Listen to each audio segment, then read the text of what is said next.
ನಮಸ್ಕಾರ ಫ್ರೆಂಡ್ಸ್, ಇವತ್ತು ನಾವು ಕೇವಲ ಒಂದು ನ್ಯೂಸ್ ಬಗ್ಗೆ ಮಾತಾಡ್ತಿಲ್ಲ, ಬದಲಿಗೆ ನಮ್ಮ ಅಸ್ತಿತ್ವದ ಬಗ್ಗೆ ಮಾತಾಡ್ತಿದ್ದೇವೆ. ಇತ್ತೀಚಿನ ದಿನಗಳಲ್ಲಿ ಉತ್ತರ ಕರ್ನಾಟಕ ಮತ್ತು ದಕ್ಷಿಣ ಕರ್ನಾಟಕ ಪ್ರತ್ಯೇಕವಾಗಬೇಕು ಅನ್ನೋ ಕೂಗು ಸೋಷಿಯಲ್ ಮೀಡಿಯಾದಲ್ಲಿ ದೊಡ್ಡದಾಗಿ ಕೇಳಿಸ್ತಿದೆ.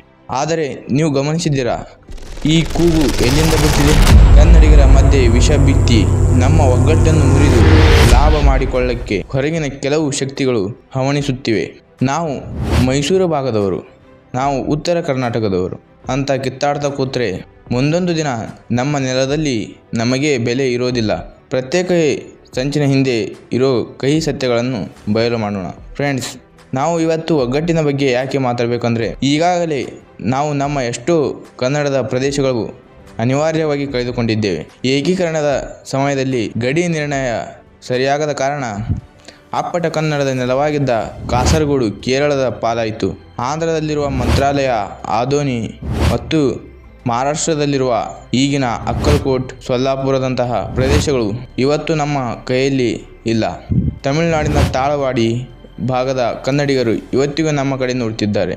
ಅದು ಹರಿದು ಹಂಚಿ ಹೋಗಿದ್ದ ಕನ್ನಡಿಗರನ್ನು ಒಂದು ಮಾಡೋಕೆ ನೂರಾರು ವರ್ಷ ಹೋರಾಟ ನಡೆಯಿತು.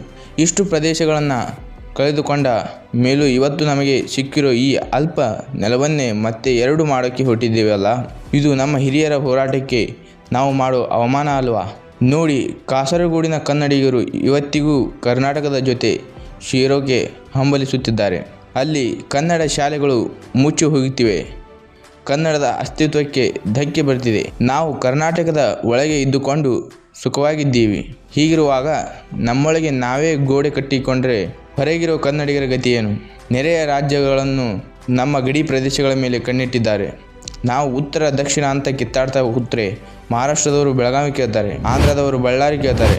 ಆಗ ನಾವು ಕರ್ನಾಟಕವಾಗಿ ಉಳಿಯೋದಿಲ್ಲ, ಬರೀ ಚೂರು ಚೂರಾದ ಮಣ್ಣಿನ ತುಂಡಾಗ್ತೀವಿ. ಒಮ್ಮೆ ಯೋಚನೆ ಮಾಡಿ, ತಮಿಳುನಾಡು ಅಥವಾ ಕೇರಳದಲ್ಲಿ ಎಂದಾದರೂ ಪ್ರತ್ಯೇಕ ರಾಜ್ಯದ ಕೂಗು ಕೇಳಿದ್ದೀರಾ?